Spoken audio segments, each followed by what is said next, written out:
It worked. It did work. I'm always amazed every time that happens. We are back from our hiatus. We had a mid-season production break. That was it. Right. Yeah. Something like that. Everybody missed us. Did y'all miss us? We missed you. I like how you tell everybody that they missed us. You all missed us. I am setting the Yes, to agenda. remind 'em. I'm fulfilling my own agenda right there. Y'all missed us. We missed you. We know you missed us. Guys, thank you for coming. We have a special guest tonight. Lon Seidman Hi. from Lon TV Lon. is with us tonight. Lon, did I point the right way? Okay, I got to use the wrong hand. I always get that. Oh, that was a knife hand I'm too, in the hot Chuck. seat. I'm in the Jeez. middle here. Right to Well, karate. it was just the hand. So we have been, most of y'all know, we have been at, we're going to talk to Lon. We were at Hamvention last week, got to meet a bunch of you guys. I'm proud to say that it seems like most of y'all do take baths. So I was very proud of that. We had a good time at Hamvention. Ape, what did you do at Hamvention that you could speak about? I got a fantastic pork chop sandwich. I didn't know that was a thing. Right. I drank a ton of beer, met a bunch of people, and had fun. That about covers it for me, too. Except the beer part, but Charles? He drank all of his beer by himself, though. Yeah, Hey, you know what? I got that steak on a stick thing, and I wasn't expecting a whole lot. And I was looking for something like some barbecue sauce, but it didn't need it. It was actually seasoned really well. Better than most steaks you get in a I restaurant. gotta say the food at Hamvention was pretty stellar. Yeah. Theirs is pretty good. I mean, better than carnival stuff usually, you know. And you know what? You hate carnies and stuff, you know. So Right? yeah. Steve, what about Scary. you? I have to celebrate this super chat that's coming in here in a second. Is it Hit it. here? There it is. Hit it. Evan! Woo! Who's got the mixer? Starting early. Must be Jim. Evan wants to know if your Apple still works, Lon. Sort of. One of the things that I need to pick up on the skill set side is some soldering. Thanks, Evan. We have, those Reefa caps on those power supplies Yep. that blow up. Yep. So that one, in the middle of a live stream, actually exploded. Oh, wow. But I have an extra power supply in the back there. So, but yeah, it works. The Mac needs some new capacitors on its display. And this is an SE30. This was a real hot rod back in its day. So, and the 2GS there is pretty well souped up. I've got a whole video about what I did to it. It's pretty cool. Excellent. So does that run Yeah. system 7, 8, 9? What is the So- last of it? Yeah, the Mac, I think it could probably handle System 7 because it is a 6830. And Okay. the 2GS had its own, it was like its own Apple II 16-bit OS. Believe it or not, people are still working on it. So the 2GS has, I don't know if Apple released the source code, but they licensed it to somebody, so they've been kind of updating it. And Okay. you can get flash drives for. I mean, it's Nice. amazing how the community really keeps this alive. And kind of like Hamvention, there's an annual Apple II get together in Kansas every wow. year. Wow. Okay. And it's growing. A friend of mine was one of the directors of it, and it's growing. They all hang out at a That's college awesome. campus for a week. Yeah, it's really That cool. was the first computer I ever messed with. Was in high school. It was an Apple II. I don't think it was the GS. And it didn't press charges. I thought you worked on the inference engine, Jim, at on your what? age. The inference engine by Babbage. Ah, no, I taught Babbage how to do the abacus. That was it. Did you know? Yeah, my knowledge of old Macs is a little thin. Back in the 90s, System 7 was the last ones I had messed with professionally at all. And then I've got a Mac here. I've been on Mac OS 10, 11, 12 forever. But anyway, I do like Macs. So Lon has a channel, a small little channel with a couple of subscribers. And I've got a link to post in the chat to Lon's channel. Lon does Lon TV, which if you guys have not seen it, is a really good channel. He does a lot of tech review stuff. What, one or two videos a week you usually do? You should do about 3 or 4, depending on the 3 or week. 4? Yeah. Yeah. This will be a 3-week. This Like will be a a boss. 3-video week. Yeah. Well, it's a grind, and Yeah. I cover a lot of different types of things, primarily because YouTube tends to pigeonhole you in one specific area. Mm-hmm. But I found with product reviews that the more that you do, the better you end up in search. So Okay, the that makes channel sense. grew just from search traffic coming in, and I do a video for each product, and if somebody's out looking to buy a laptop and I happen to review it, they'll find me. And that's Right. kind of how the channel grew. And so I'm always looking for new technology to explore, just so I don't get stuck in one area, because the market's changed, things happen. Yeah, your channel is broad. I mean, there's all sorts of stuff on there. I was trying to explain to my wife, because I told her tonight's the show with Lon, and I've been kind of excited about it because I watch your channel, and I'm like, yeah, this guy has a huge YouTube channel. He does all this kind of tech stuff, and she's just rolling her eyes and going, please quit talking to me. Yeah, my wife does the same thing to me too. She has no interest in what I do down here. Right. Other than that, Yeah. it pays the bills and and Well, Jim's keeps me out of wife's not the trouble. only one that says that. But Oh, I feel the love, Charles. I know. So We hugged. Okay. I'm still trying to wash that smell out of my clothes. So Jim's not real affectionate. You're killing me, Smalls. How long have you been doing YouTube now? So I've been doing YouTube for professionally, if you will, for about 11 years. Yeah, 11 years, give or Okay. take. And then I've been doing it full time, I think, for about 7 years now. Okay. That's So it took a awesome. while to get to this point. And it was one of those things where, it started as a hobby. Right. And when you really go into your analytics and look at what's driving traffic, and you start looking at it and like, okay, what if I did this with that and it works? Then you kind of double down on that, and it becomes a rinse and repeat kind of activity. And eventually you get a good feel for what might bring viewers to you. And for me, it was the tech reviews that really did well. And I just keep grinding it out every day. I'll keep doing it until plugging away at I it. can't. Yeah, until I keep until it stops paying the bills, I'll keep doing it. 'Cause I Right. like it. Right, but it's also a job you like doing too. Yes. Yep. Yeah. Absolutely. I'm not there's there with definitely ham radio frustrations, but- videos yet. I still have to go to a real job every day. And it's So- tough because you have to be, to make it work. And this is why I cover a lot of things that are more in the general consumer space. To make it work, you've got to put videos out there that a large number of people would find of interest. Right. So you could make a living with ham radio, but it'll be tougher because it's a much narrower audience, right? Right. So for me, I've got a couple of things that I really love that are not going to pay the bills, but I like to share that passion and knowledge with the world. So ham radio is my newest one because it's been a Right. lot of fun for me to explore new technology. But I cover the space program like that. That's a money loser for me. But I've been getting down to NASA to watch rocket launches, and it's just fun, to right, share yeah. that passion, right? So some things you do for you, and I think that keeps the morale going. As far as I mean, how many laptops can you get excited about? But you know yay. what? Another And then what do you do There's with another them? one. Yeah. Yeah, Look, what do you it do? has a Well, lid. It opens. right, Right, and it does right. this a little differently than the other 17 I looked at, but it's useful for consumers, right? Because Right. I try to look at it from the standpoint of what's a consumer who's looking for a laptop. What are they going to see in this one that they're not going to see in the other 27 that I looked at? And so it's always kind of fun to say, "Ooh, that's kind of a neat little thing that one doesn't do." Right. So that's the approach I've taken with it. So now you are a pretty new ham. I remember Very- you yep. talking about it in a video several months ago. I think you were studying or about to get or had just gotten your license. And then you did another video and you showed off your radio and your antenna set up and everything at the house. So what Right. about your ham journey? You just, like me, woke up one morning and said, I need to get this done. It's nerdy. Yeah. I want to learn it. Exactly. Well, you know what it was? For as long as I can remember, I was interested in radio. In fact, I remember as a kid, my friends and I had CB radios, so we could talk to each other without using the phone. Right.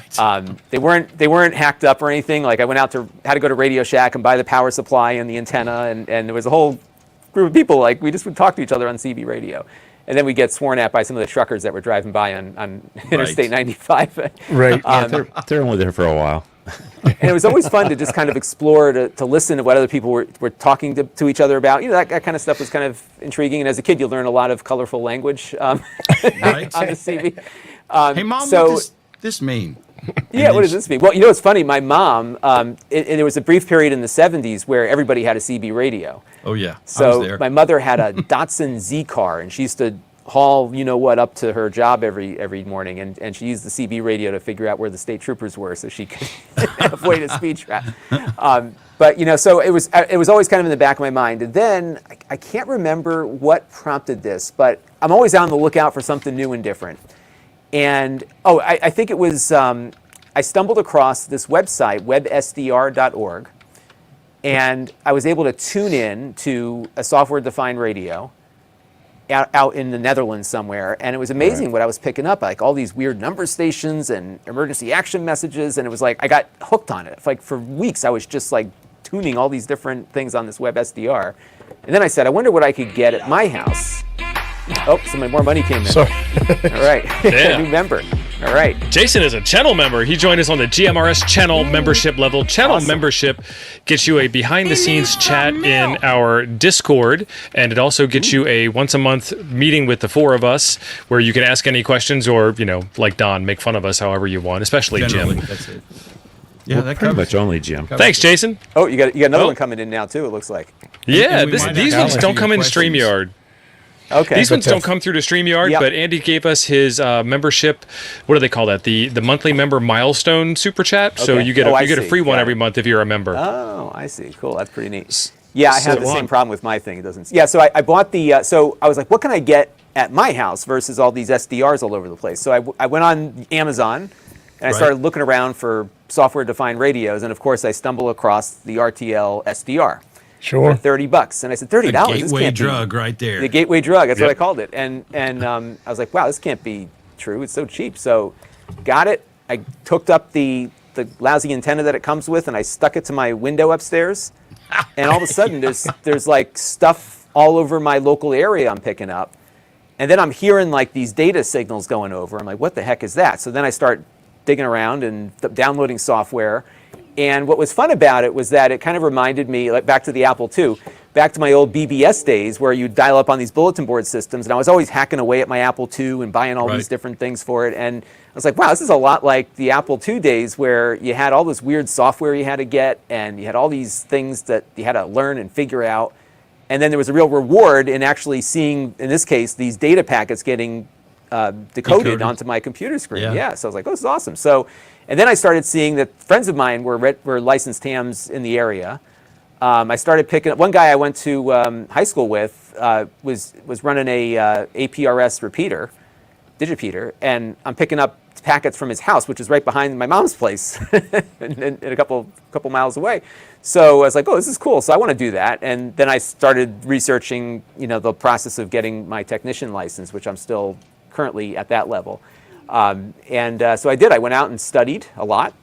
And I had a week where I went to New York for a business trip and had a couple hours on the train, and I finally aced my studying. I said, I'm going to take the test right now before I forget. So drove up to the radio club about an hour away from me here and took the test and passed and bought an HT, and the rest is history. So yeah, so on Awesome. the channel, I have a playlist. I think it's lon.tv/.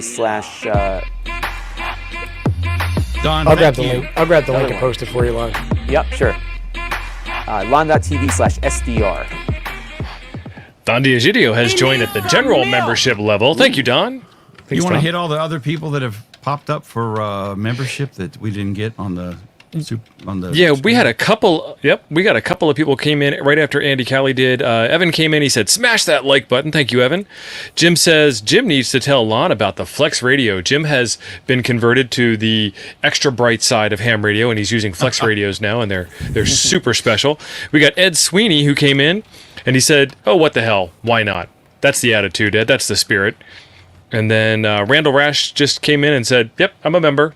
We appreciate that, Randall. Looking forward to seeing you. And we're all caught up. Okay, Excellent. awesome. Yeah, so I put a link in the in the chat. So I have a playlist of all my radio stuff, so you can actually see the progression of this. Because the SDR video that I did for the RTL SDR was about a week into it. So that was when I really first got my feet wet, and then it just kind of went from there. And it never ends. No, that's what's great about it. Well, I get this Yeah. magazine from the ARRL. It's like every month I'm like, this is like my Apple II days. Look at all this stuff you can get. Oh, It yeah. just doesn't end. It's like, Welcome. ooh, I could use that thing.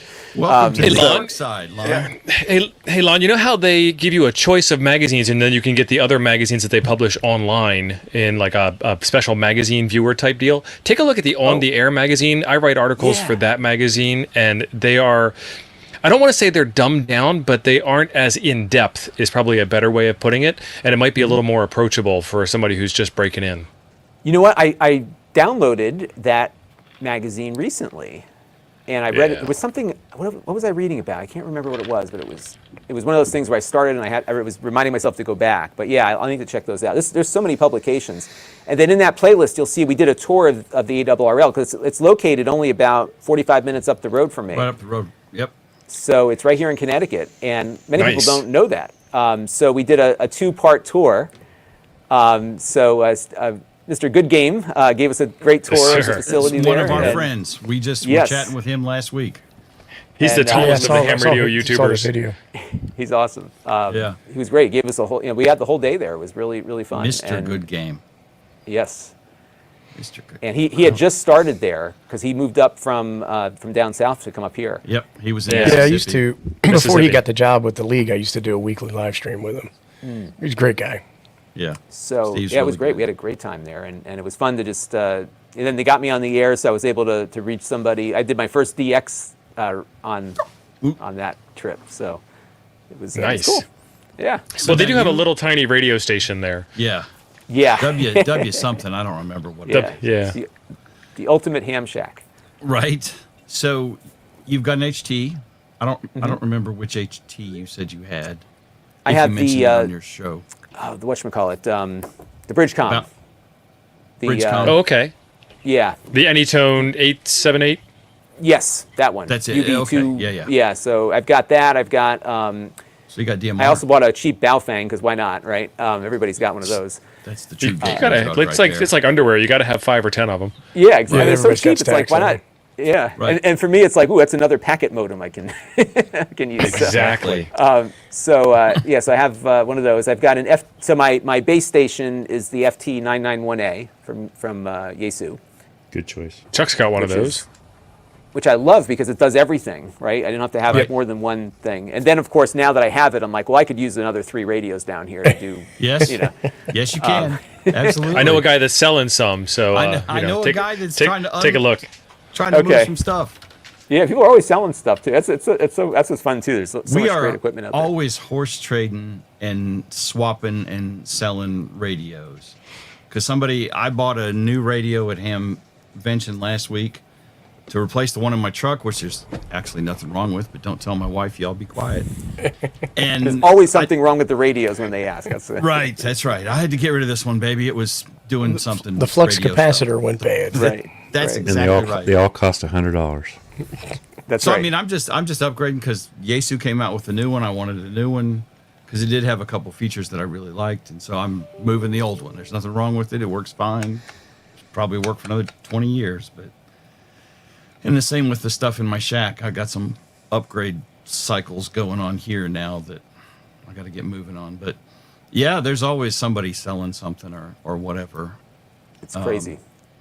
So And then I had some intent. So I for a while I had all the equipment, and every time I wanted to do something with it, I had to run a wire outside through the window and get stuff up. Right. So just about 2 or 3 months ago, I had somebody come over and we did everything proper. So I got antennas up on the roof, well, mostly proper. I still have to do my lightning protection, but I've got antennas on the roof. I've got my HF antenna out there now. So, and what's cool is on the UHF VHF. The Yaesu does 50 watts on those bands, but Right. I'm going like into Rhode Island, into Long Island. I'm getting pretty far with it, and what's been Nice. great here in Connecticut is we have a very active packet radio community within the state. Oh, So I was able to Oh, wow. find some of the packet BBSs that are set up around here. There's a bunch of digipeaters there as well. So and that's So how been did my you real find interest. those? So I just kind of poked around. It was funny. One night I was I was just listening to APRS, and one of the local nodes was advertising itself. Oh, through nice. beacon, and I said, "Ooh, that's one I hadn't heard of before." And so there's a little node I hop into, and then that one gets me to some of the other stuff. And so it's pretty active here. And going back to the BBS thing, when I was a kid doing the bulletin boards, what we kind of lost when the internet became the new way to communicate was the locality of people of similar interest, right? So, computer bulletin boards, you had to have some skill set to get on it in the first place, right? And you all shared that interest of that particular technology. And it was all people local to you because the local calling area for me was only about a 20-mile radius around my house.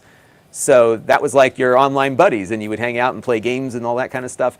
And I think what's been fun about ham radio for me is that certainly there's a lot of fun stuff to do on the HF bands, but locally there's a lot of people that are communicating either voice through the repeaters or in the packet space. And one of the things that I couldn't do with my HT was get to those packet radio BBSs. I didn't have enough reach for that. Now I do. So now, are you doing a lot of? Are you doing any voice on 2 meter and 70 centimeters, or you mostly doing packet with the HT? Or yeah, doing a little bit of voice. So there's a couple of local guys here, and actually it's funny. The guys that I talk to the most are interested in satellite, which I am as well.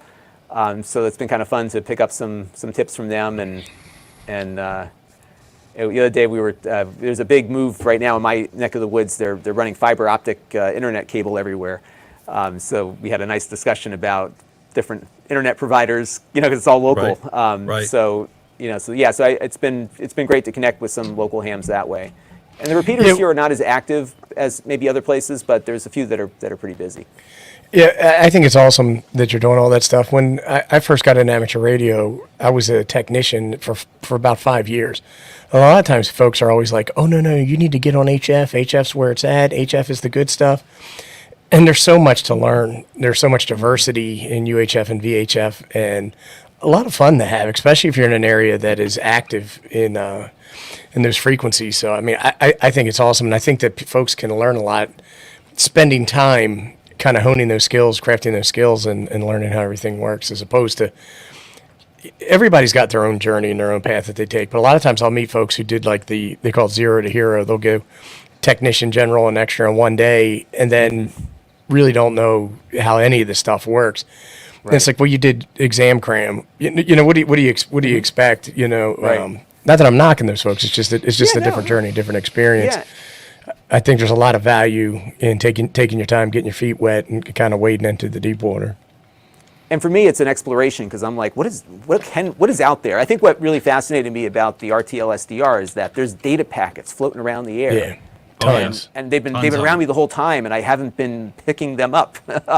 Maybe I hear the voices in my head sometimes, but not the radio signal. So it was like, oh, this is amazing. And like when I first picked up, some APRS activity, I was like, wow, this is actually active, and there's somebody near me, and let me try to find this guy. I looked up his license and emailed him, and like, hey, I'm new to this, and I think what's been great about this overall is that I have yet to run into somebody who was gatekeeping in the sense that Awesome. Oh, that's excellent. You don't have to worry about being a noob. In fact, being new is actually valued, and it's been a very welcoming experience across the board. Well, I think you got a good group around you then, because that varies wildly from location to location. I didn't really have any gatekeeping here, but I mean, I'd listened to the repeaters before, and they're just local guys talking about their wife's medical problems or what ham sandwich they had for lunch. Right. Yeah. I just never bothered talking to them. So you've got an Anytone. Are you doing any digital voice at all? Have you got a hotspot? Have you looked at DMR? Yep. So I've done a little DMR with it. We have a DMR repeater actually on the roof of my old high school, which is not too far away. So I can hit that with the HT. So awesome. Yeah, it's they don't have all the talk groups on it. So but the North American talk group is on there. I've been able to reach a lot of people. What's funny is that here in Connecticut, DMR is very active. So a lot of times on all the national nets, you hear mostly Connecticut people talking. DMR is pretty busy, and that was fun because that was another thing I had to learn how to do. And then I don't know if you guys saw it, but I have a review. This is I gotta dust it off here.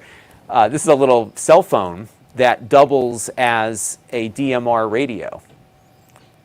No, that's not an R. That's the Unihertz. Yeah, that's the one I've been looking Unihertz into. one.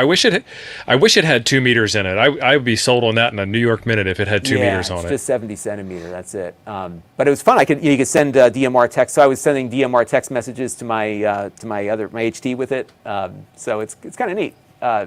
They don't mention in any of the product marketing that you need a license to do those things, but Oh, of course not. That might hurt sales. yeah. And when I got it, it was running from 400. It was just random. It's like 400 megahertz is where it starts on it, and has channels set up. So it's completely. I was like, in my review, I'm like, you need to make sure you program this thing right, and do not use these frequencies if you don't want to get in trouble. Unfortunately, a lot of the Chinese manufacturers, especially, will ship radios that are not specific for the United States, and they'll have usually 400 to 570 wide open for transmit, which is not just that. They'll have like safety. They'll have like 150 megahertz channels programmed into the radio. So a lot of times folks will get these things. They'll get 2 of them and give them to the kids. Right. Next thing you know, the fire department's knocking on the door or something. Yeah. Right. Right. So what do you so think? What do you think your next mission in ham radio is? Are you planning for general? Yeah, I want to do More general. of HF. Yeah, so I've been enjoying the whole swath that I can access right now. Yeah. So on HF, I've been it was my daughter. I have 2 daughters, and my 10-year-old who has no interest in the digital stuff really liked talking to people. So we were talking to people one night on That's on interesting. 10 meter. Good for Yeah, you. it's fun. Mine rolls her eyes at me and tells me to quit talking to her too, just like my wife. Yeah, if I do the digital talk, she's like, "Oh, Daddy." And then one day she came down and we talked to a guy in Nebraska and Missouri. Like we were reaching people in very, very far distances, and she enjoyed that. So I really like FT8 just because there's no language barrier, so you can. I like the idea of filling my map up with stuff, right? And you can really get far with a pretty basic antenna setup. So I've been enjoying that a bit. And one of the things that I'm into is packet, and there's a lot more packet happening on the bands that I can't yet access. So I'm eager, and I've been listening, so I'm getting like antsy to get the general. So I have been studying for the general. The challenge I have is getting enough time to just focus on it, and not just because of the job. It's the 2 kids and all the other stuff that I do. I'm on the school board here, so I got that to deal with. So just having time. So this time last year was when I got the technician license. So my hope is, I'm pretty close. I'm hitting like the 65% mark on my practice exams. So Excellent. what I want to do is get it done before they change the questions at the end of the month or next month. So on the general. They are. So that's right for the general. Yeah. The extra questions change next year. General does change this year. You gotta say extra. Just what is it? Every 2 years they change them. I think so. I think extra just do they make it changed easier, or is it just the they just change This way, that way they can keep selling the books. selling books. Yeah. They Hopefully. bring older info back in to make it Right. more up to date. Usually, I don't want to say it. kidding. It's true, but it is true.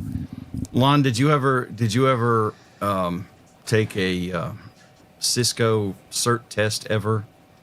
I heard about them. So But I never in took one. 2001, let me see. I got my CCNA first of all in 01. And that they was had for no- iOS, right? The Cisco version, iOS. Yeah, right? yes, the Yeah. Cisco version of iOS, right. And they had Novell NetWare questions and Apple networking questions on the Cisco test. No kidding. And by 2001, no one cared about Novell NetWare or Apple's, what the hell was it called? Apple Talk, I think. Yeah, Apple Talk or The old yeah, it was- networking, yeah. The Yeah. networking that Apple's used at the time. Yeah, I Apple mean, Talk. there was questions like that on there, and there are their Local talk. equivalents in ham radio on there. Ape's favorite is Pactor. He is That's Yes, right. They ask right. questions about stuff that nobody Yep. uses or I- wants anything to do with. Yeah, But I when know those that question. IT certifications were coming out, I guess it was late '90s. Like I remember the commercials. You'd be Yep. driving around and hear them on the radio, and they'd be like, "Are you tired of working that deep fryer at the local, Arby's or whatever?" And then they'd be like, "Why don't you parlay that experience into a Windows NT administrator?" All with, Right. and we at work we would just say to everybody, "Oh, that's a paper sysadmin," and. Like I remember I was arguing with a guy because he was telling me that he partitioned. We had a single drive spindle in this one box, and he was telling us how he partitioned the that drive. guy. And he said, this way I've got 2 different drives, and that way my application files aren't slowing down my. And I'm like, bro, you're making it worse. And it's just funny. It's funny how that goes. Yeah, We have those guys in IT and ham radio, and the ham test. It's pretty wide. There's a lot of stuff on the general test that I think if you're reasonably technical, a lot of it you can look at and suss out fairly well. But then there's some stuff that gets into the weeds on electronics, which is not necessarily, and I'm sure Don is going to say something about this, but it's not. Don is one of our regulars. Did he? Yeah. I knew it. Yeah, there he is. Thank you, Don. Appreciate it. Well, here you want like to date myself. I used to write FoxPro electronics. code. That was my thing. There was FoxPro. Brother, I have done FoxPro, and I really actually enjoyed it once you got past the crazy color scheme. That's where Microsoft got all their SQL Server speed from, was Rushmore technology. Rushmore, that's right. The Rushmore indexing. Yeah. That was it. Because my family business, we had this accounting package called SBT. And we hired this consultant to customize all these crazy reports for us. And I looked at his source code and kind of figured out how it all worked. And I was pretty good at it. In fact, I still use it because I can hit through ODBC. I can hit MySQL and all this other stuff. So every once in a while, if I got to do some database stuff, it's like my crutch. I go back to Visual FoxPro. At 3,4, say hello world. Right. Yeah, all the time. Yeah. I did DBase 3 when I was in the Air Force. Turbo Pascal up until Turbo Pascal. 7, I think of that. Yeah, but so where were we? There was a ham thing in there somewhere. Oh, the general thing. Yeah, the general thing. Yeah, that's it. Yeah, so I agree. I mean, I think I do really well on the data questions, because that's my wheelhouse, right? Right. I do pretty well on the policy, the rules and all that stuff, no problem. But the electronics, exactly, because that's an area where I'm a consumer tech guy. So when I'm going through QST magazine, I'm certainly reading I want to understand how this stuff works, because I think it's important to understand how it works. Right. I don't think I will ever be able to make something, because I just don't have that skill set. I could probably learn it if I had, if I was a teenager again, I would probably start, exploring electronics. That's one of the things too I tell kids. It's like, you don't realize how lucky you are to have all this stuff available to you, like information-wise. Have you told your kids you had to walk barefoot to school in the snow and? Yeah. Uphill both ways. There's tons of these have to walk to the bus stop like that. So that's what I tell them. Yeah, we walked to the bus stop. Our moms did not carry us. You drive us there. Yeah. There's tons of these little kits that are super duper easy to build, and it's a good way to learn about the different components, how they interact together, and start using a soldering iron and stuff like that. So I mean, it's there. These things. I mean, this is a signal generator or noise source, and it was like $4 or something like that for the kid. Right. But you'll start. I want to fix those computers behind me, so that's part of there was the motivation there. So. Hey, Lon, I'd be happy to help you out with all that stuff. I've done a lot of that kind of thing. I mean, the Commodore 64 stuff we talked about earlier, I've got what they call a 60 clone, which was the bare board, and I built the entire machine up from zero, from board up to everything. Oh, cool. And I'd be happy to help you out. Yeah, because what I really want to do is get some of my, the ISS has been kind of my fun play thing when it orbits over. Nice. It's one of the first, I've been really fortunate because every time I try something, I usually get it on the first shot, which is amazing. So like my first shot with my Aero antenna with the ISS, you're a natural. Made a contact. You nailed it. Awesome. I got lucked out. Even with and then when they activated the packet up there, I had my little whatever that thing is, the cheap radio. I didn't even have. Baofeng. I just pointed it at the space station, and I hit it with a packet. It was like, wow, it's amazing! It actually worked. So it's clear line of sight. Yeah. So what I want to do next is get like this Apple II to send a packet to the space station. That's like my. That'd be awesome. That's a project. That's a cool project. Yeah. Yeah, it'd be kind of fun, right? So what are you using? What are you using to study with? Are you ham study or fast track ham or one of those kind of things? Yeah, I did ham test online. I was subscribed to for the technician, and I think he's retiring. I got an email from him. So I've also been doing ham test online because they have an app I can run on the phone. So when I'm out and about, I can pull it up and it keeps track of my performance there. So when I was in college, I was a flashcard guy. And so that's how I got through college, was going through my notes from the lectures and writing up flashcards. And so what I like about Ham Test Online is that it hits me with that. And it keeps bringing back the stuff that I'm missing. That's your week. Yeah. Yeah, and then until you get it. And I'm older than I was in college, obviously. So I'm a little my brain doesn't work the way it used to insofar as learning things. So some of the like I said, it's due to the complexity of some of the electronic stuff, at least for me, because I haven't really done much with it up until now. That's the area where I struggle the most with. So that's why I need to get that level down, and then I'll get up there. If I had like a testing center that was more local to me, I would probably just have taken it already just to see if I can get through it. You can take your test completely online, my friend. Oh, you can? Yes. Oh, yeah. Yeah, we can get you set up tomorrow morning. Yes. Oh, no kidding. Literally. All right, good. That man right down there, whichever way he's at. Yeah, we can get you a private session if you want. No kidding. Yeah, let's do it. Yep. All right. Yep. All right. I'll reach out to you. Apparently, we have a lot of stuff to talk about. There's a lot of HF. There's a lot of HF packet that I want to do. So that's my motivator. What is that? What is that big packet group out there? There's Tapper, TAPR. Yeah, Tapper's probably the one. Yeah, that, I think that's the thinking one. about. And there's also TARPN. There's a bunch of them out there. Yeah, there's a bunch of stuff, and I'm like, I want to do all that. And then I've been playing around too. I don't know if you all have played with Vara AC. Yes, sir. A little bit. Yeah. And that's like Discord Jim and I did for a live ham. stream on it. Yeah. It's cool. Yep. And occasionally you'll have like some activity on 10 meter, but not a lot. Yeah. And where So if you're I am, looking I for think I 10 have meter activity, pick up JS8 call, and Yeah, I've you'll been doing enjoy that too. Have you I've really? done some JS8 Man, call. you're not that new. You're all over the map with JS8 call and packet radio. I love all Hey, of it. Jim, yeah. Jim, close your ears for a second. Lon, what are you doing Monday nights?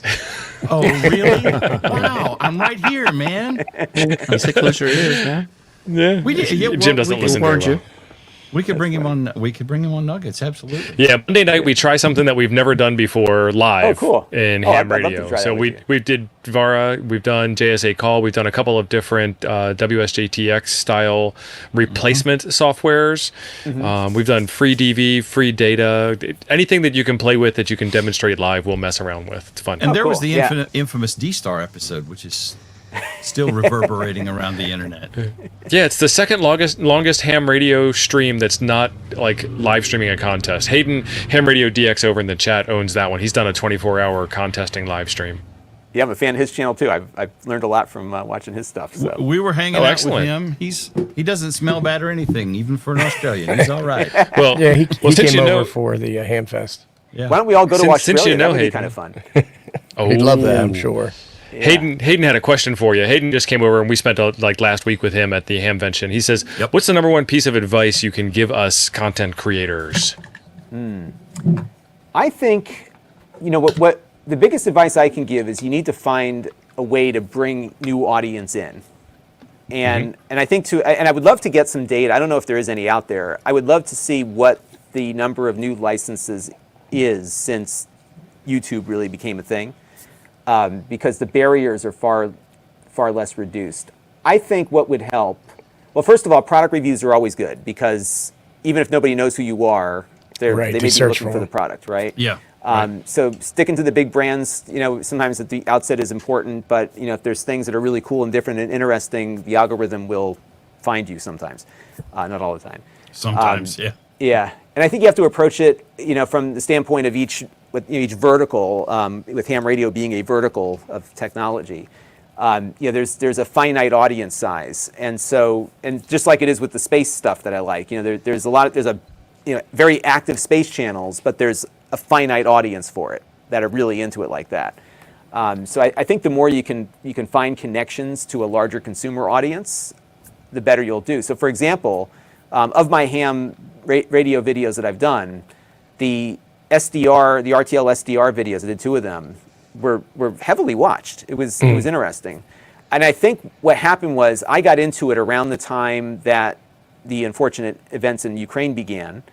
And there was a lot of discussion about radio interceptions as part of that news story. And that elevated that topic.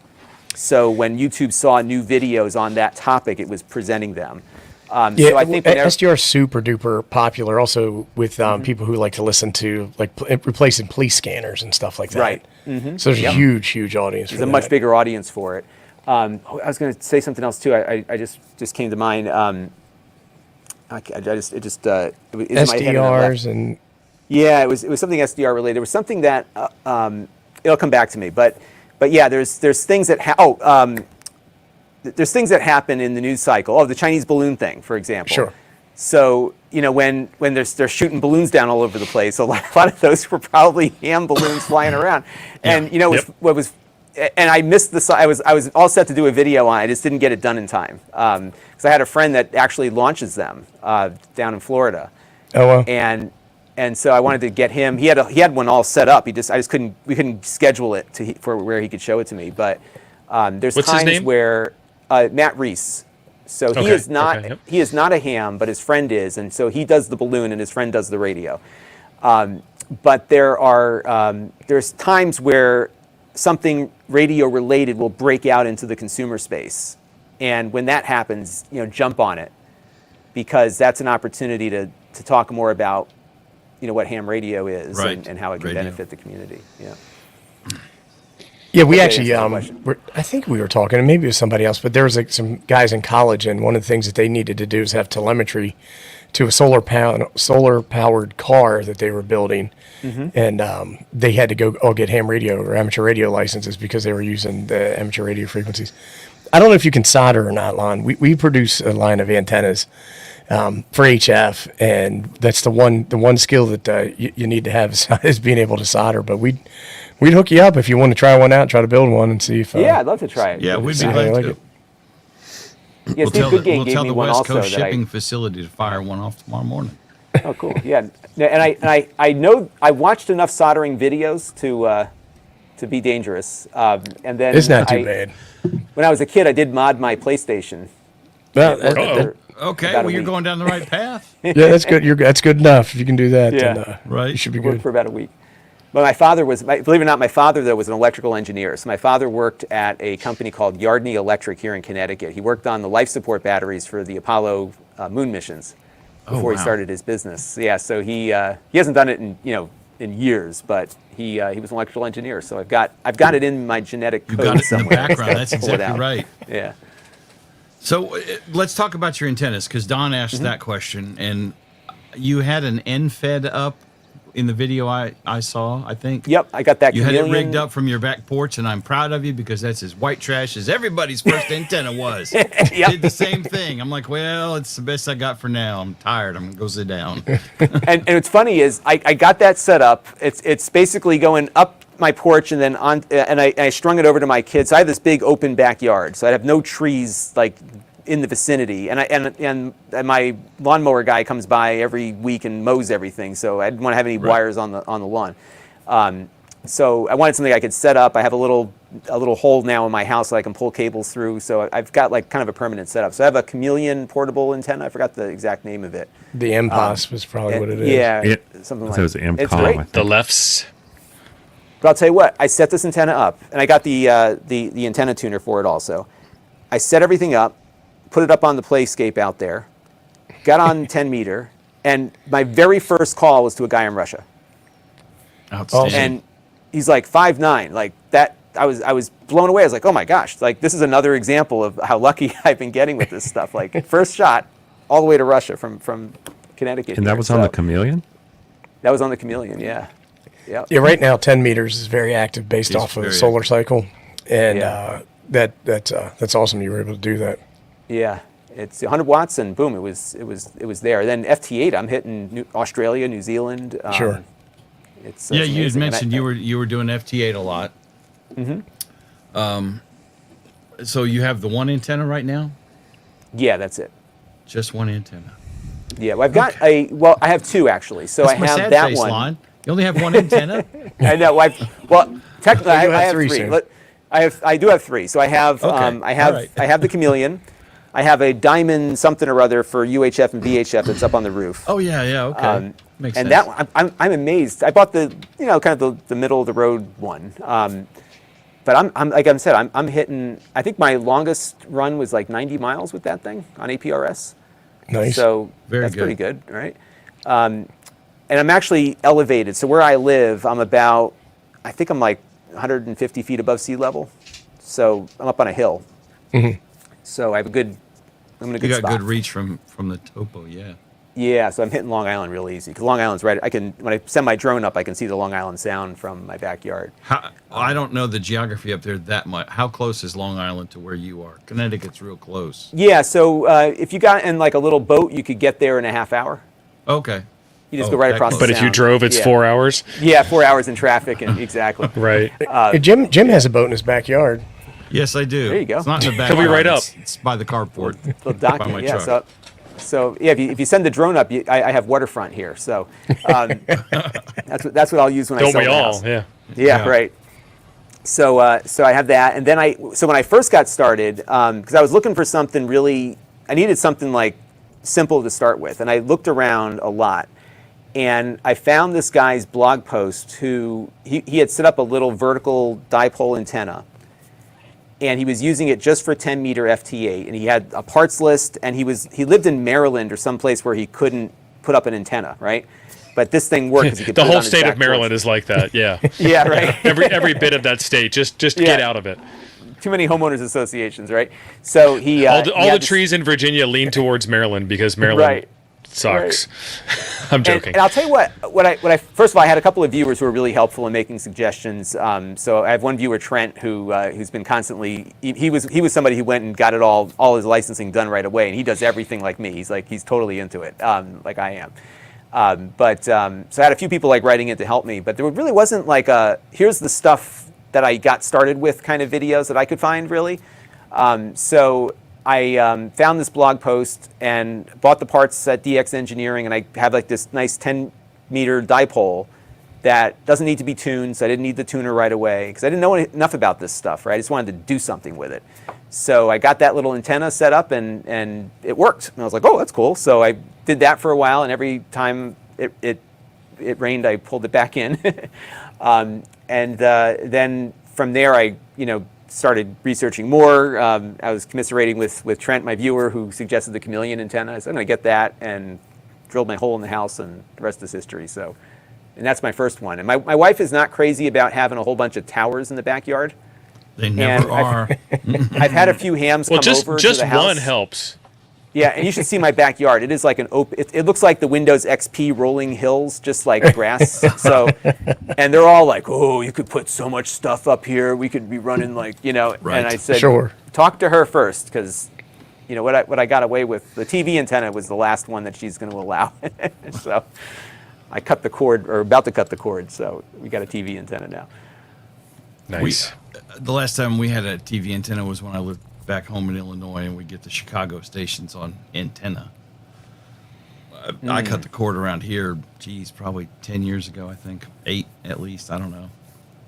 Talk about consumer interest. That the cord cutting stuff right now. So all of the things that I Huge. review have kind of dropped off. I think everybody who needed some kind of piece of tech bought it during the pandemic period, and everybody's got everything they need. And you look at PC sales, they've dropped, and my traffic on PC reviews has dropped along with it. But cord cutting is huge. And recently the broadcasters have a new technology called ATSC3, Right?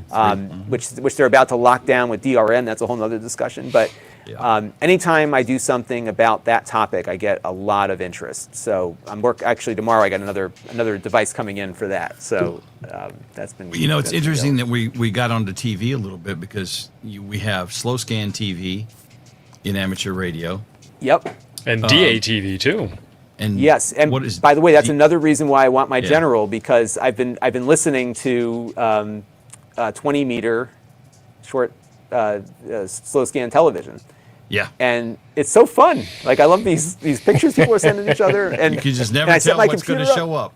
Yeah, no, that's right. That's Yep. right. Maybe don't have the kids sitting in there with you when Yeah, you're doing right. this. I Yeah. mean, it's like PG-13, but Yeah, it's pushing the limits of what the FCC probably is comfortable with, right? But Right. what's fun about it is that you set it up and just listen, and what do you know? Within an hour, you get a bunch of pictures that scroll by, and people, talk to each other through pictures. I think that's kind of neat. And the other then thing I want to there's- learn is, have you guys seen amateur TV? People are doing TV over 70 centimeter, yes. like video.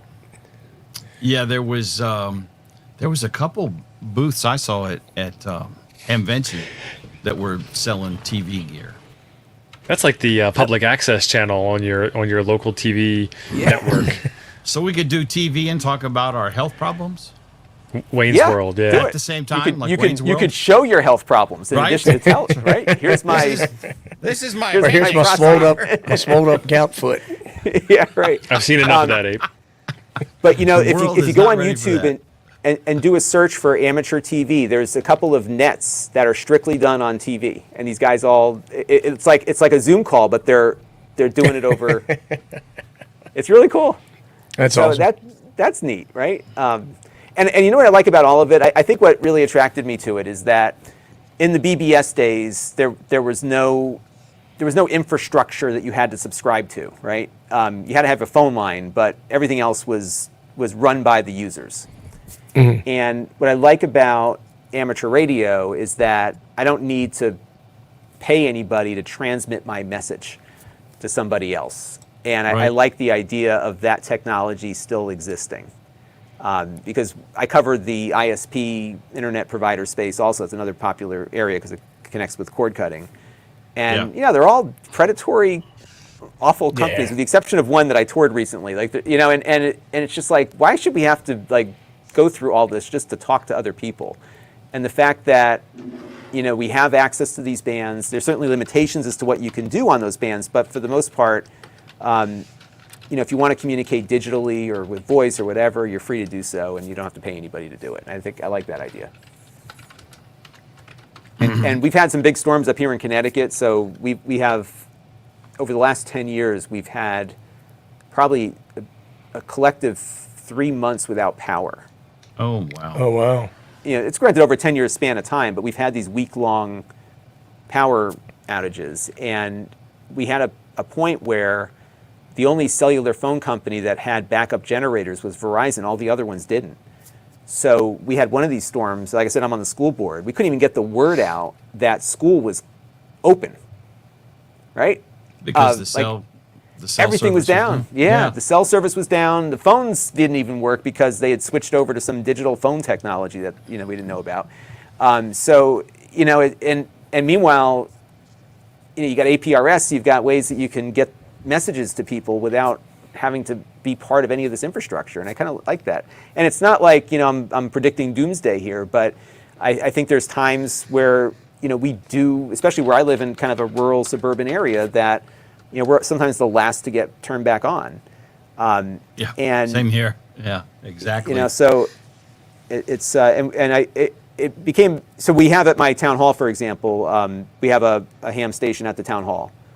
Oh, And okay. That's somebody's cool. down there from the fire department every week doing the check-in. And Okay.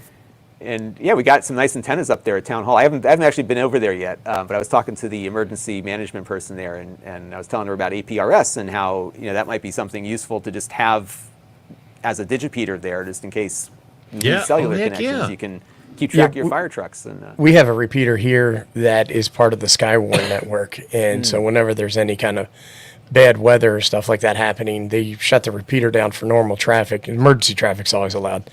right. But you'll get the Skywarn folks coming in and sending information, data, local reports and stuff like that. And so when there's bad storms, like what I'll do is I'll have the repeater on one of my radios, and then I'll have the iPad running with I can't even remember I can't remember the name of the app right now. Radar Scope. With Okay, Radar yep. Scope going, and then the TV going with the weather report. And so a lot of times you'll see what's going on Radar Scope, hear it on the repeater, and then 2 minutes later it comes across on the guy's like, okay, we're getting a report right now, and it's I don't know, it's pretty nerdy, but I get all excited about it. But it's useful. And I think what's funny, because as IT people, you'll relate. I think one of the things that I learned as an IT person is that every problem can be solved, and you have no choice but to solve the problem. And one of the nice things about having a skill set with amateur radio, for example, is that you have a means of solving some pretty big problems related to a loss of infrastructure. And if you got a generator or a battery, you can replicate, at least within a pretty good radius, the kinds of infrastructure that may be at risk to a storm or a power outage. And I think that's a good skill to have. You know, Yeah, you so never know when it might be, I did a review. I bought a battery, a 12 amp hour battery, just to have an extra spare battery because I play around with them on the bench and use them for radio and stuff like that. And then in the 4 months since that time's happened, I've been sent, my eighth is in the mail on its way, 100 amp hour lithium ion batteries. Yep. And it's like what you were saying when I don't do a lot of videos, so when I do all these battery videos, because they're like, you have 1 week to do this video, and when you start to do that, then everybody, Yep. you get all these new folks that'll come in and want to talk about batteries and stuff like that. Right. But it definitely messes with the way that YouTube propagates your videos because it changes the dynamic. And But, it changes all the time. It's Yeah. and what kills me is that at one point they were telling you to do one thing, and now it says, well, if you do something totally different, you got to start a new channel. Right. It's almost Well, like they gave up on trying to find audience. Like, make your channel about this, right? Yeah, it's the same thing. So like I got that battery and then I bought like a 500 watt inverter. Yeah. And same thing happened. I got sent two inverters, and here's the one thing that drives me crazy though is like I'll get a company and they'll call and they'll be like, oh, we have this great inverter we want you to try. And I'm always like, well, send me the link and I'll check it out. And you have this dance that you do back and forth, and I'm sure you do it. And then they're like, all you have to do is buy it off of Amazon, do the review, and we'll reimburse. I'm like, we're in conversation. That's the scam, right? Right, What they want to do, conversation's over. they want you right, and I'm glad you do that because what they want is that verified buyer on the Right. on the review thing. Yeah. I am the And I found, smoking too, ape. that I'm a large YouTube personality, Yeah. and I approve of this battery. That's right. This is great. Yeah, and the other thing what I found with this is that there's a lot of no-name stuff out there, and some of the Sure. no-name stuff is really good, and I found it has to See be you, Don. really good. Later, Don. Otherwise, nobody's going to find you. You know. Yeah, well, the other one is that you get people who want to send you goofball stuff. Like my favorite was the oil diffuser for like essential oils.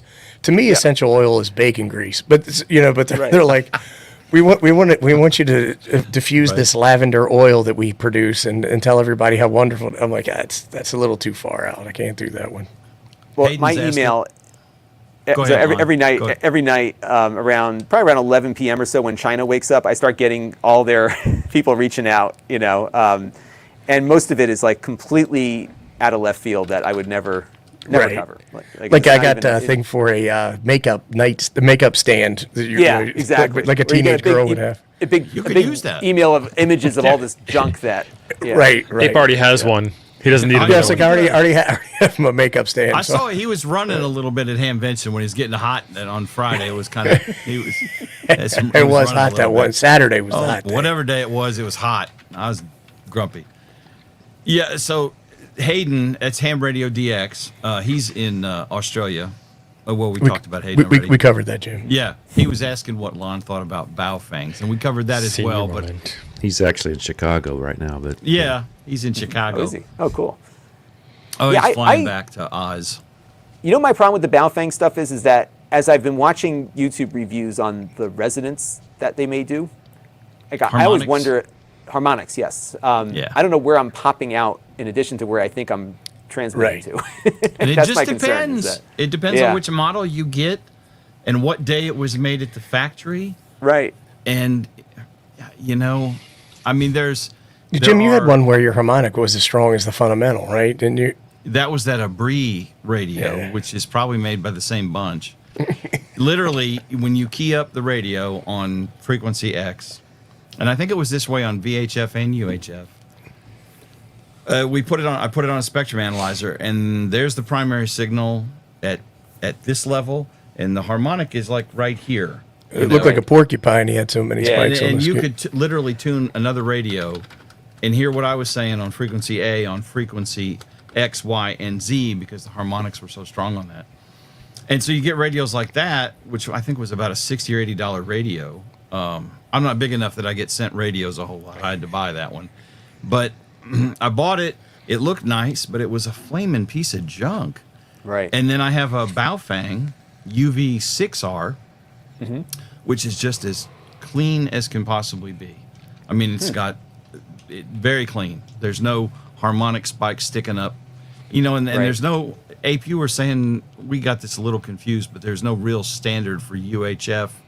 But we like the harmonic to be Yeah, for UHF, there's no FCC regulation there's no regulations on it, right. on the strength of any spurious emissions or harmonics. But for VHF, there is, and it's There not is. just there's a delta between your fundamental and any peaks of any other signals, but also those other signals have to be they have to be below a certain level. I think it was negative 24 dB, if I remember correctly. I'd have to go back. I think and take a I look think at that's right. What we'd figured. or maybe it was 6. I'd have to go back and look at it. I can't remember off the top of my head. Yeah, my fear is just getting in trouble by doing something I didn't even know I was doing, right? Like the pop out Right. somewhere and suddenly I'm fire department's picking me up and that, Well, and it honestly it depends on the radio with those low end radios. Again, I've got the UV6R. I've got 2 of them. They're Yeah, fine little radios. Hayden's saying it's negative 16 dB. So yeah, it's actually negative 16.4 dB, 24 millivolts. It's millivolts. But also there has to be a difference between the peak of the fundamental and the harmonics. I believe that's 42 dB is where that needs to be. Now, if your harmonics are below that negative 16.4 dB threshold, that precludes you don't have to have the 43 dB difference.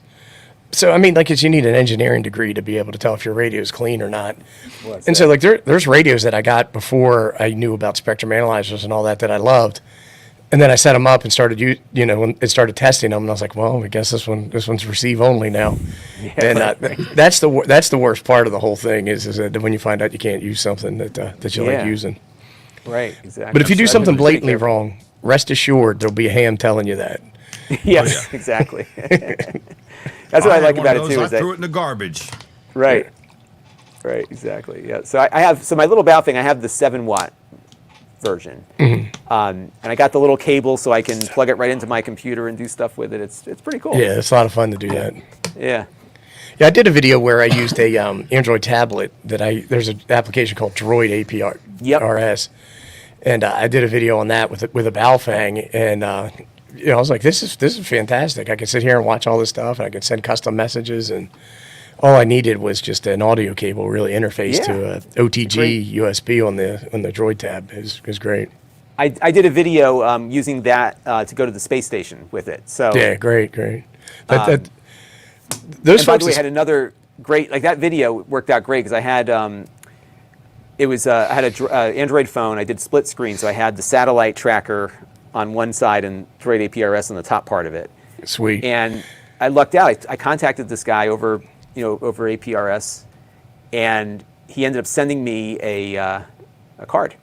My first card was from that. Nice. And it happened in the Excellent. video, and I had it at the end of the video. Hey, look, he sent me a card. It actually That's happened. awesome. Yeah. It was Yeah, cool. that's one group in ham radio. The satellite, we always say they're chasing birds.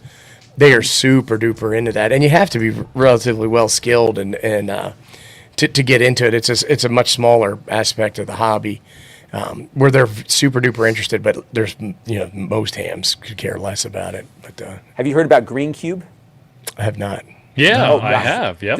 This thing is cool. So I've been. It's a medium Earth orbit satellite, meaning that it is overhead longer, because it's at a higher orbit, and it's moving slower as a result. And I think it's running at 70 centimeter. You got to go USB up to it, and you definitely need a good directional antenna for it. Sure. But it's got like a whole community around it.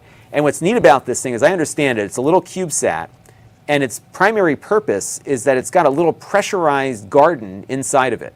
Oh wow. So they're growing vegetables in this thing, or some plant, and the side portion of it is a digipeater, which is really That's cool. cool. They Yeah. probably use it to pull telemetry down too to get the. Exactly. Yeah. Does some telemetry, but there's a whole there's actually software specifically for GreenCube that you can use to chat with people, and it has some store and forward capabilities. It's got a minuscule BBS up there. You can leave messages for cool. people for when it comes back around. It's awesome. Have you done Hayden's asking if you've done the crossband repeater on the ISS. Yes. Yep. Yeah, I did that and did a whole video with when I reached somebody with on the crossband repeater. I guess I've Pretty missed cool. a bunch of your videos lately. Yeah, check it out, the That one playlist. either. That's the thing. YouTube is so bad about getting this stuff in front of people these days. But yeah, there's and And what's funny is I have an Arrow handheld antenna, Yep, right? I got the same one. Which is awesome because it works so well. It would be awesome and- if I actually got out and used it. I haven't Yeah. actually In the used same it boat. yet. Had it for 2 Right. years. Yeah, He's like a vampire. He doesn't I got like it to over there. I sunlight. just have to walk out the door and use it. I never get around to doing that. Right, But, exactly. but you know what's been funny is my antenna on the roof, because I've got 50 watts down here. I've made contacts with the antenna on the roof, not even pointing at anything, just when it gets in the right spot. Power. Yeah. That is kind of. I have tried that a couple times. I was unsuccessful. I've got a 9700 ICOM, which will do satellite crossband, and then I had an 847. I might have sold that to the Primate over there, and I'm waiting to get that kind of. I'm waiting to catch that satellite that's in the right arc that it'll work off of a stationary antenna. Because I've got a disc cone set up on the 9700, which works fine for 2 meter and 440 and everything, but I would love to get a satellite on it. Then you got to deal with the Doppler, which is another challenge. Right. so Well, there's- and see, yeah. there's software for that. Yeah, So there is. I'm using Ham Radio Deluxe, and it will completely drive the radio and then change your frequencies to account for the Doppler shift. Right. So you don't even have to do that. You just tell it this is satellite pass. It puts the radio into satellite mode and takes care of all the frequency switching stuff. You still have to have enough of a signal, but There is a great video from Tech Minds. I don't know if you all watch his channel. Yeah, we watched Matt. Yep. yeah. He's got a video specifically about Green Cube, and he also talks about the software he's using for Doppler. Okay. I forgot. Oh, he uses G-Predict is what he's using for. Yeah, G-Predict's pretty Doppler. popular. And Yeah. with the Doppler, what's really neat is there are a lot of the geostationary satellites, so they're very predictable if you want to pull something down off of them because they don't move, right? And Right. so- Just pointed in the right spot. And then on the other Right. side of the globe there, they got that, I forgot who owns it, but some Middle Eastern group has a satellite in geosynchronous orbit that you can just use the repeater on whenever you want. It's always there. I know that. I forgot the name of it. TechMinds did something on that too. Yeah, That's awesome. I watched some of his videos several times. And yes, Hayden, I want to work the satellites from my chair. That's exactly right. I didn't do that. Oh, I know. who Actually, did somebody that. offered. I see there's a question about the egg beater antenna. Yeah, somebody offered to sell me one. I have to get back to him on that. He has a rotator and an egg beater, which apparently he says is the best way to do it. Yeah, and that's a better option than a disc cone, and not as good as using a Yagi with with the motors in it to aim. I already have a disc cone here, and I have a disc cone on my shop, and so I'm kind of hoping I can get it to work with at least one of those before I have to go out and spend more money on yet another antenna. I've got to get up Right. in the air, but I liken it to photography. Like when I got into photography, you can never have enough lenses, and now I'm feeling the Amen. same thing about Yes. antennas and radios, right? yes, that's right. You'll end up with a huge giant box full of antennas. Right. I don't know. I have like a ton of HT antennas, and I don't even know where I think they multiply in the dark at night or something. Because Yes. I can't even tell you what half of them were supposed to go to, and then there's the ones I bought, and I must have 20 of the things laying around here. Yeah. Well, it's funny. The guy that put my antennas up on the roof, he said when he bought his house, he had bought it from a ham that went silent key, I guess, and he said all over the yard there was wires in all the trees. He had wires all over the place in all the trees. He just kept Right. throwing them up there. Smart man. Yeah. It's the way to do Yeah. it. So what's your next radio purchase? That's a good question. I want to get. I really wanted to set up like my own packet BBS. That's one of my short-term goals. That's awesome. I would really like to. I don't have the coding expertise to do this, but maybe ChatGPT can teach me. I'd really like to code something in a more modern language for a packet BBS system. Just because everything has been around for a while, so I'd like to maybe explore that a little bit. I think there's still some life left in this packet BBS thing. So I just like the idea of having locality and dropping messages off for people. I have been using something that the guy that made Sound Modem, he's got a terminal for packet. It actually has a little mailbox built into it that people can connect to and send messages back and forth. A store and forward kind of deal. Yeah, but it kind of works like a BBS because you actually connect to it like you would a BBS. Let me get the name of the software here. I should have had my whole list of, of things handy here for you. Oh, that's okay. But yeah, so I set up a little mailbox on it, and it beacons every. Nobody's connected to it, which kind of bums me out. I wanted somebody to connect and leave me a message. Nobody's done it. But I left it on one of the more popular packet frequencies in the area, like, hey, connect to me and leave me a message and say hi. Yeah, so I think there's still some life left to that. All right, And Lon, so- we have some drama now. There's some drama. Okay. What's the drama? Do you Easy have a term. rig expert or a nano VNA? A what? And a what? A rig expert or a nano VNA? Or No. are you a hamstick proponent? I have no idea. They're antenna. They're antenna So analyzers. Chuck, we have time to bring him over to our side and steer him away. I'm still yeah. still new in that regard, so you can steer me any way you want. Well, Yeah, it's, they're both antenna You're going to be analyzers. my Elmers now. I love that term, Absolutely. the Elmer. Yeah. Yeah. The rig expert and the nano VNA are both antenna analyzer functions. The rig Gotcha. expert is a consumer unit that is easy to use, and Chuck and I both have those. And And the Nano VNA is a nerd unit, so you'll like it better. Ah, it got is it is a nerd unit. Right. It's low end gear. And And but you're for crazy. what it's for, calm down, son. Crazy, talking Ape's crazy over there, already. getting all. Don't get. Remember your pressure. Remember your I pressure. got to remember son. my pressure. Hey, but we actually have a thing going on because my kids graduated college, so got a I've bell? actually got to run. So I'm going to apologize. Thanks, Lon. I really had a great time talking to you tonight. Congratulations Thanks, to everybody. her. Yeah, in the great chat. time. Yeah, it's fine. Yeah, we can do it again. And hey, if you guys are serious about doing my exam, I'm happy to do it with you, and we can Yeah, have definitely. some drama. If I pass, we could do it as a live stream and see if I pass. Oh, yeah. I've got an email on the way to you. All right, Oh, cool. we'll go Thank on. you. And if I fail, it'll be like one of those recurring see ya. series. Will he pass it this time? Right. All right. Thanks, Definitely. everybody. Had a great time. Great. Thank you. Nice meeting you. He's got a bail. There he goes. Okay, is that guy going now? So Ape. Well, I think Chuck, you got a nano VNA too, don't you? Yeah, I've got a nano VNA. you know what it looks I've got like? Yeah, Okay, I didn't know. I actually use mine all the time, Jim. I used actually mine. I build did a antennas video with for it a living. once, I think. Jim couldn't figure it out, so he went back to Rig Expert. Oh, it's Yeah. whatever. The Nano VNA is a small vector network analyzer, and it does antenna analysis stuff, and it works fine. And the Rig Expert is more of a consumer style unit. It has a Right. bigger screen. It has a way better interface, and you don't feel like you got to put on an extra set of reading glasses over your reading glasses to see the screen. Right. I even have this. Well, little I'm about cheap thing. to have to get the glasses, so that sounds good. Right? Hey, Jim, your OM is showing why? Because I got reading glasses on. because you had to put reading glasses on top of reading glasses to read a 4-inch screen. My point was, it's tiny. It's freaking tiny, lad. It's anyway. I like Rig Expert. Ape is all about the Nano VNA, and it's always the thing with us. Well, the It's Rig like, well, you Expert's can't so do an easy. S21 measurement, and I'm like, son, I don't want to have to. I don't want to have to take a college class to use my antenna analyzer. Plug the The Rig antenna in, I hit Expert's the just go so button. easy to take out in Yeah. the field and use. I love that comment from Scott. I'm going to be the Susan Lucci, right? She was the one that never could win the Emmy, right? So I'll be Right. right. Yeah. Right. Because we all know our Always this daytime close. soap operas here. Right. We are I the knew- target I demographic for didn't know that. what soap opera she was on. I just wanted her to win the stupid Emmy already. Like give her Days an of Our Emmy. Lives, I think. Oh, Yeah, maybe that's what it was. Right. But and Caitlin has faith that I will pass. So thank you.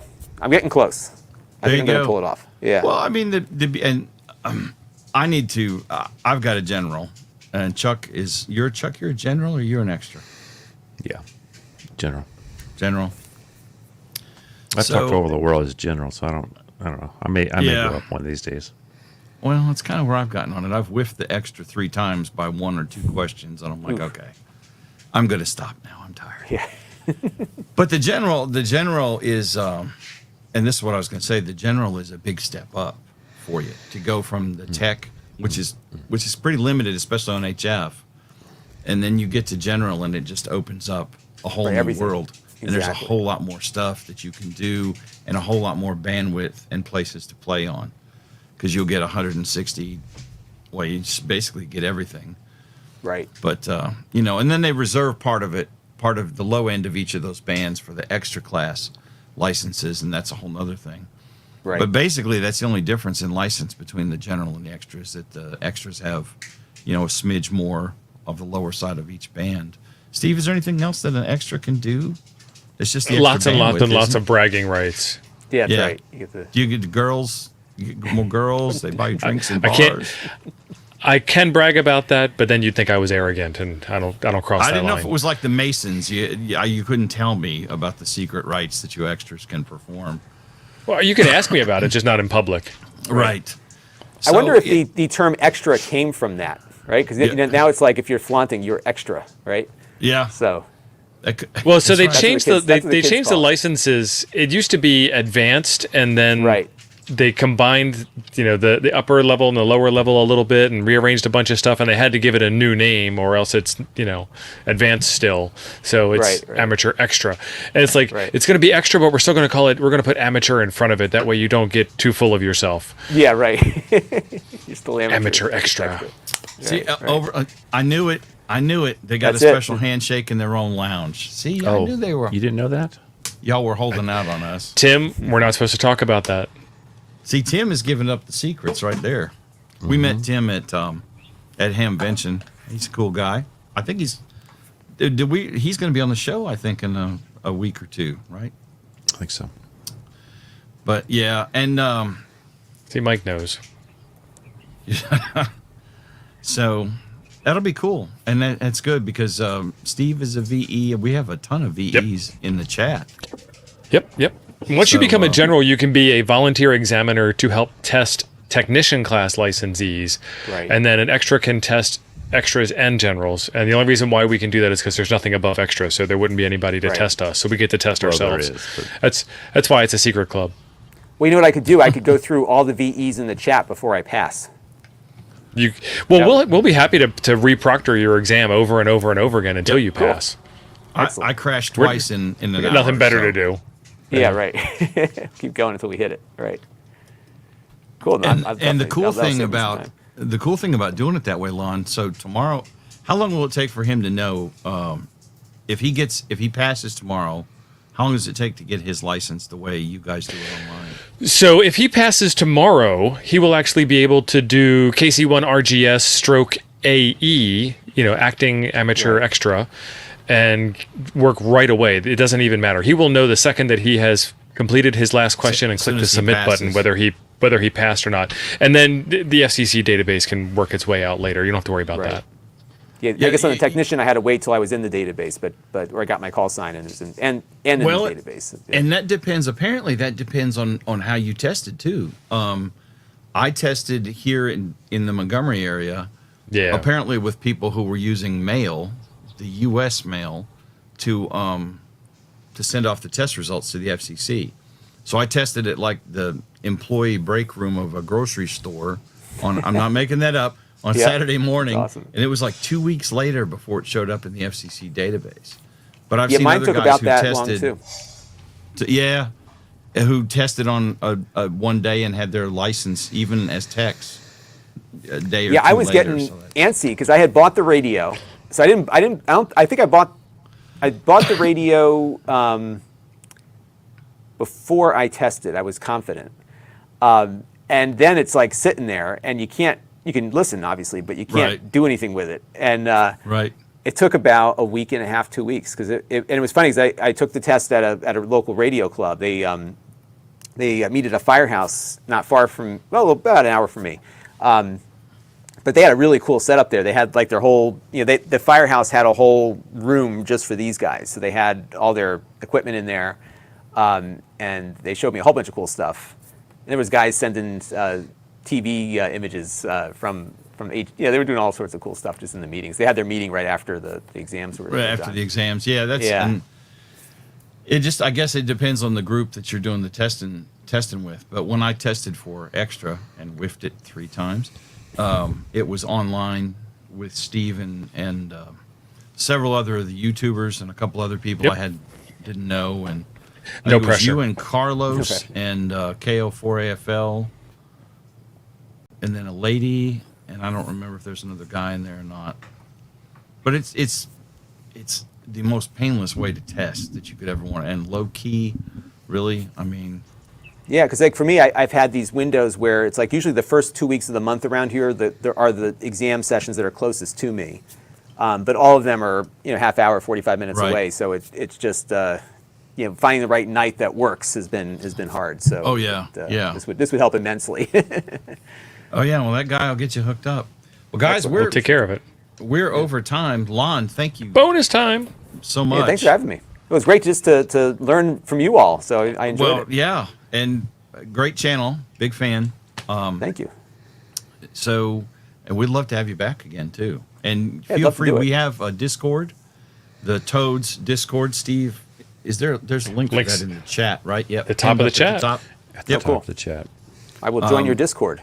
Please. And that's Excellent. good if you're looking for stuff, Yeah. any kind of good information or anything. Most of the We time have it's good a information. wide swath of knowledge in that Discord, and we like to say, well, Ape said it, but we're the friendliest place this side of QRZ. Excellent. My point is we have people of all skill sets in there. Chuck will talk about antennas and can pontificate for a long time on different antennas, and and then I've got IT background, and there's probably 50 other people in there with IT and networking, and Cool. we have I Raspberry see you got a retro Pis. computer section. That's my That's- that's my cup of tea right there. Yep, there you Yep. go. That's Yeah. Awesome. Steve's little corner Yeah. of That's the me. world right there. Awesome. Yeah, so I mean, there's a little bit of everything in there. And of course, one of the benefits of membership is that if you are a regular contributor to the Discord, if you just chat and carry on the conversation a little bit, we will put your videos in the announcements channel. So all 3,000 of us will get notification, and Oh, that neat. will definitely bump your subscriber count way over the cool. next hurdle. I mean, he'll be at Yeah. 500,000 in a week or two if he gets in our Toads Discord. Yeah. There you go. Yeah. Easily, Hey, I'm all easily. for At it. the 3,000 people. Well, be careful because you'll have a lot of stuff that's not ham in there from my channel. But but yeah, I think what'll be fun is if I get the general, I'll have a whole bunch of new stuff to talk about. So that's Right. part of my Right. objective here. So Right. New my gear. viewers like it. Yeah, the viewers like it. Even Good. what's been great is I've heard. I don't want to keep you, but I've heard from a few people who I'm got fine. their I just- license because they watched something that I was doing. That's the kind of stuff you like. Is like, hey, cool. I Right. brought somebody along. So Well, I mean, I had a buddy back in the 80s who had his ham license, and he got it, God knows when, because he's probably 20 years older than I am. But back then you had to have Morse code, and I had zero interest at that time in learning Morse code, Yep. and I have 1 or 2% more interest now, but still not really into Morse code that much. And I never got into it. I was interested in the radio part, but just never got into it. And then I was watching YouTube, a channel called Modern Rogue, and they had Ham Radio Crash Course, Josh, on there yep. talking about ham radio.